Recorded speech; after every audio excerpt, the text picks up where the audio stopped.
오늘 말씀 제목은 예배하는 생활입니다. 예배하는 생활.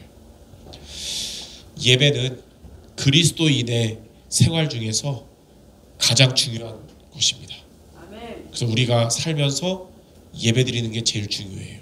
예배는 우리 인간은 피조물인데 피조물인 인간이 창조 되시는 하나님께 경배하는 게 예배거든요.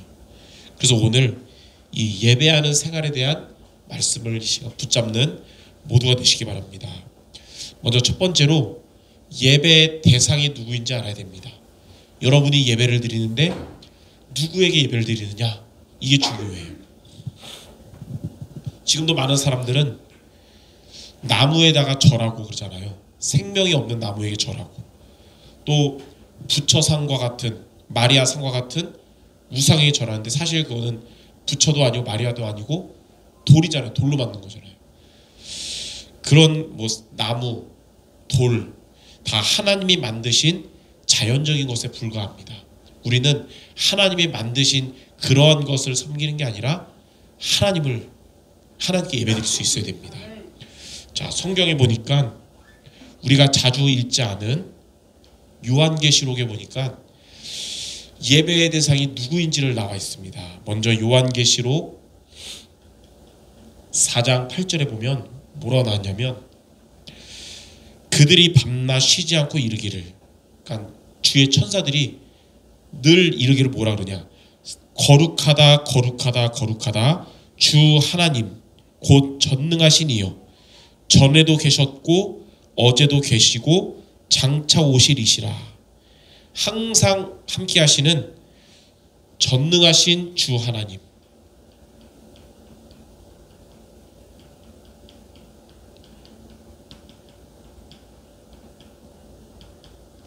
이렇게 주의 천사들은 전능하신 주 하나님을 찬양했는데, 저와 여러분도 누구를 예배드리냐? 전에도 계시고 또 지금도 계시며 장차 오실 전능하신 주 하나님께 저와 여러분이 예배를 드리는 것입니다. 자, 두 번째로 요한계시록 4장 11절에 보니까, 우리 주 하나님이여 영광과 존귀와 권능을 받으심이 합당하오니 주께서 만물을 지으신지라. 만물이 주의 뜻대로 있었고 또 지으심을 받았나이다.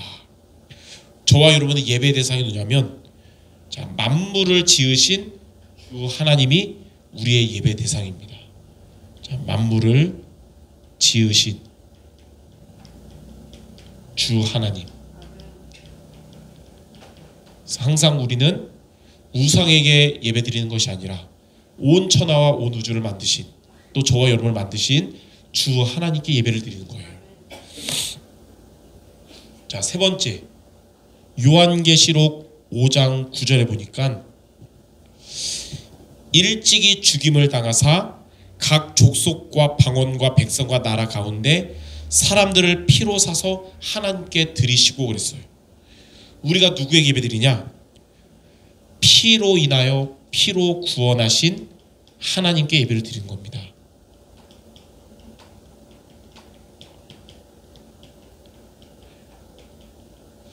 저와 여러분을 위해서 십자가에서 피 흘려 죽으신 예수 그리스도, 그리스도를 보내주신 하나님께 우리가 예배를 드리는 거예요. 자, 그리고 네 번째 보니까 요한계시록 5장 12절에 이렇게 나와 있어요. 죽임을 당하신 어린 양은 능력과 부와 지혜와 힘과 존귀와 영광과 찬송을 받으시기에 합당하도다. 그러니까 우리가 하나님 누구에게 예배드리냐? 죽임을 당하신 어린 양께 예배드리는 겁니다. 죽임을 당하신 어린 양께. 이 말씀을 여러분 잘못 오해해가지고 양떼들 가가지고 새끼 양, 어린 양이잖아요. 거기다 예배드리면 안 되는 거예요. 죽임을 당하신 어린 양이 누굴까요? 바로 예수 그리스도. 어디서 죽임 당하셨냐면 십자가에서 우리의 모든 죄와 저주 끝내시기 위해서 죽임 당하신 어린 양. 그래서 세례 요한은 예수님을 보고 뭐라 하냐? 보라, 세상 죄를 지고 가는 하나님의 어린 양이로다. 바로 예수 그리스도. 그래서 우리는 누구에게 예배드리냐? 주 하나님과, 전능하신 주 하나님과 우리의 구원자 되시는 예수 그리스도께 예배드리는 것입니다. 항상 여러분 교회에서 예배드릴 때나 집에서 혼자 예배드릴 때나 여러분의 누구에게 예배드리냐? 전능하신 주 하나님과 나의 구원자 되시는 그리스도에게 예배드리는 여러분 되시기 바랍니다. 자, 그럼 두 번째, 예배의 자세. 우리가 어떠한 자세로 예배드리느냐가 중요합니다. 왜냐하면 우리의 마음가짐 만큼 은혜 받고 응답 받아요. 그래서 억지로 예배드리면 은혜 별로 못 받습니다. 근데 간절한 마음으로 오늘 정말 은혜 받고 싶다, 오늘 하나님께 예배드려야겠다, 이 마음이 크면 클수록 하나님도 아시고 더 큰 은혜와 더 큰 응답 주시는 거예요. 자, 그래서 첫 번째, 예배드릴 때 여러분의 마음은 누구를 향하여 예배드리냐? 많은 사람들이 사람들 이런 생각 저런 생각하면서 예배드리는 게 아니라 여러분의 대상 되시는 하나님을 향하여, 그래서 하나님 중심으로, 중심의 마음으로 예배드리면 하나님은 여러분의 중심을 보시고 저와 여러분, 하나님은 우리를 축복하십니다. 우리는 인간이기 때문에 여러분의 중심이 어디를 향해 있는지 안 보여요, 육으로는. 그러나 하나님은 뭐라 그러냐? 사람은 외모를 보지만 나 여호와는 중심을 보느니라. 그러니까 하나님이 여러분 마음 중심이 어디를 향하는지를 다 보고 계세요. 그래서 여러분의 마음은 예배드릴 때 누구 중심으로 예배드리냐? 하나님을 향하여 하나님 중심 예배드리면 하나님은 그걸 보시고 여러분에게 축복하십니다. 자, 그래서 이렇게 하나님 중심의 예배가 어떻게 하냐? 여러분 예배드릴 때 시간은 어떻게 해야 될까요? 예배 전에 와서 예배 준비해야 될까요? 예배 중간에 와서 예배 드려야 될까요? 예배 전에. 그래서 시간은 미리 와서 기도하면서 하나님, 오늘 나의 예배의 대상 되시는 주 하나님, 오늘도 예배를 통해 하나님 중심 되고 나에게 축복하여 주옵소서. 은혜 주시고 응답 주옵소서. 기도하면서 예배를 맞이하는 여러분 되시기 바랍니다. 자, 그리고 예배 드릴 때 태도가 또 중요합니다. 산만하고 그러면 안 되고 정숙하게. 예배는 아무리 산만해도, 평상시는 산만해도 예배 드릴 때는 하나님 앞에 정숙하게 예배 드리고요, 온 마음을 다하여 정성스럽게 예배를 드리는 거예요. 그래서 아까도 말한 것처럼 왜 그러냐? 왜 이런 태도를 가지고 예배 드리냐? 우리의 마음가짐만큼 하나님의 은혜와 응답받기 때문에. 그래서 여러분들 주일 예배도, 또 이런 평일 예배도, 여러분 집에서 홀로 예배도 이렇게 하나님을 향한 마음가짐을 가지고 최고의 은혜 받으시기 바랍니다. 자, 두 번째 보니까 요한복음 4장 23절에 예수님이 어떠한 자세로 예배드릴지를 말씀하셨어요. 하나님 아버지께 영과 진리로 예배드려라 그랬어요. 우리는 어떻게 예배드려야 되냐면 영과 또 진리로, 영으로 예배드리고 진리로, 영과 진리로 예배드리는 것이 바로 예배의 자세입니다. 그러면 영으로 드리는 예배가 뭘까요? 영이신 하나님께 여러분이 그냥 드리는 게 아니라 하나님을 향한 기도 속에서 예배드리는 거예요. 기도하면서. 그래서 기도하면서 예배드리시기 바랍니다. 진리로 예배드리는 게 뭐냐? 진리 대신 그리스도, 복음의 말씀을 붙잡는 예배가 되어야 된다. 그래서 여러분의 예배는 기도와 말씀의 예배가 되면 그게 하나님이 받으시는 예배가 되는 거예요. 그래서 오늘도 여러분 기도 속에서 예배드리고 하나님이 주시는 말씀을 붙잡는 예배가 되시기 바랍니다. 자, 세 번째, 전도서 5장 1절에 보니까 우리는 어떤 예배 드려야 되냐? 방금 말한 것처럼 그냥 앉았다가 끝났네 가고 이런 형식적인 예배 하나님 받지 않으시고요, 말씀을 붙잡는 예배, 말씀을 붙잡는 예배를 하나님은 원하시는 예배의 자세입니다. 나사로의 두 여동생 마르다와 마리아가 있었잖아요. 그 집에 예수님이 방문했잖아요. 근데 이제 언니 마르다는 예수님께 대접할 것 차리느라고 막 분주하게 막 하고 그랬는데 마리아는 예수님의 말씀을 듣기를 원했어요. 근데 예수님은 누구의 태도를 더 원하셨을까요? 예, 말씀 듣기를 원하는 걸 더 원하시는 거예요. 예수님이 거기 가신 거는 뭐 배고파서 얻어먹으려고 하신 게 아니라 말씀 전해주기 위해서. 그래서 여러분들은 말씀을 붙잡는 예배가 돼야 돼요. 전도서 5장 1절에 뭐라 나왔냐? 가까이 하여 말씀을 듣는 것이 우매한 자들이 제물을 드리는 것보다 나으니라. 우매한 자가 뭐냐? 말씀 놓치는 거야. 그러니까 말씀을 안 붙잡고 헌금하는 것보다는 예배 때 하나님께 가까이 하여 말씀을 듣는 것을 하나님은 더 원하신다. 네. 또 오해해가지고 그럼 헌금 안 하고 말씀만 들어야지, 그게 아니라 말씀 듣는 것이 여러분 예배에 가장 중요하게 되기를 바랍니다. 자, 이렇게 예배의 자세를 우리는 가질 수 있어야 됩니다. 자, 그럼 세 번째, 그럼 예배의 내용이 있어요. 우리는 예배 때 4가지 내용으로 구성이 됩니다. 첫 번째로 예배 시간에는 뭐가 있냐면 찬송이 있어요.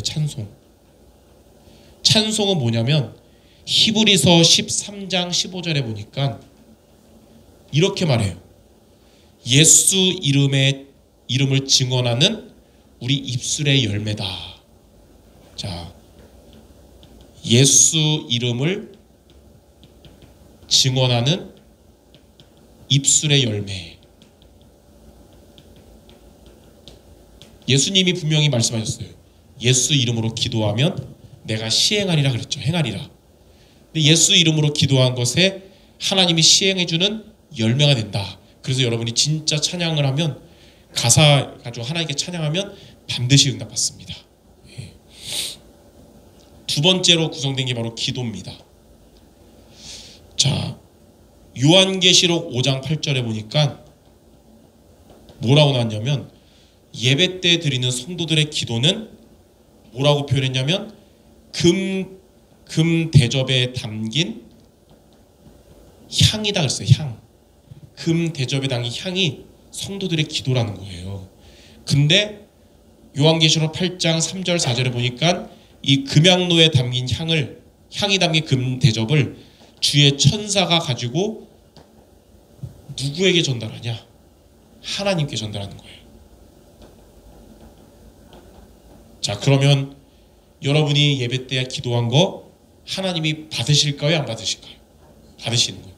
하나님이 주의 천사를 통해 여러분의 기도 내용이 향인데 금대접에 담아서 하나님이 천사를 통해 받으시는 겁니다. 그럼 하나님이 여러분 기도 연락하시면 가장 좋은 때에 이루어 주시는 겁니다. 자, 그래서 예배 때 기도하는 거 중요할까요? 안 중요할까요? 중요한 것입니다. 자, 세 번째, 예배 때는 뭐가 있냐면 말씀이 있습니다.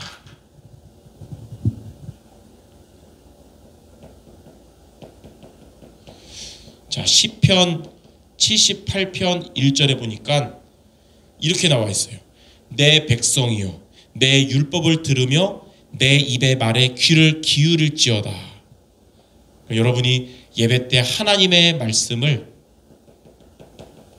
귀를 기울여야 된다. 말씀을 잘 들어야 돼요. 그러니까 말씀을 잘 듣는 걸 보고 뭐라 하냐면 경청한다 그러는 거예요. 그리고 말씀을 들었으면 그 말씀을 붙잡고 순종해야 될까요? 아니면 까먹어야 될까요? 순종해야 되겠죠. 그래서 말씀을 잘 듣고 순종할 수 있는 것이 우리의 삶의 예배로까지 이어지는 거예요. 느헤미야 8장 8절에서 10절에 보니까 바벨론의 포로로 70년간 있었던 유다 민족이 드디어 70년 만에 다시 돌아와서 이제는 고국으로 이스라엘로 돌아와서 성전을 이제 다시 만들었어요. 그렇죠? 성전을 만들었으나 백성들에게 영적으로 황폐한 것은 말씀이 없기 때문이에요. 그때 이제 총독 느헤미야가 학사, 지금 말하면 이제 목사님 에스라를 통해서 말씀을 전하게 했습니다. 근데 느헤미야 8장 8절에서 10절 보니까 에스라가 하나님의 말씀, 모세 오경 말씀을 모인 백성들에게 낭독하고 또 군데군데 레위인들이 그 말씀을 무슨 말씀인지를 해석해서 알려줬어요. 백성들이 다 깨닫고 나니까 성경을 다 막 우는 거예요. 말씀을 깨닫고 나니까. 왜 울었을까요? 뭐 다양한 이유가 있겠죠. 회개하는 울음도 있었고, 갱신해야겠다 하는 울음도 있었고, 은혜 너무 많이 받아서 또 새 힘을 얻어서 막 어쨌든 막 우는 거예요. 근데 그런 모습을 보고 느헤미야 총독이 너희는 슬퍼하며 울지 말라, 또 근심하지 말라 그러면서 뭐라 그러냐, 여호와로 인하여 기뻐하는 것이 너희의 힘이니라. 여러분이 예배 때 은혜 받거나 또는 회개하거나 갱신하에 이런 눈물이 날 수는 있어도 항상 예배의 마무리는 눈물로 집에 가지 말고 여호와로 인하여 기뻐함으로 예배를 마무리해야 됩니다. 그게 우리의 살아가는 힘이 되는 겁니다. 말씀이 여러분에게 처음에 들을 때는 눈물이 될더라도 이 말씀을 통해 여러분이 마지막은 기쁨이 되시기 바랍니다. 그게 여러분에게 말씀이 힘이 될 거예요. 자, 네 번째, 예배 때 구성되는 네 번째는 헌금입니다.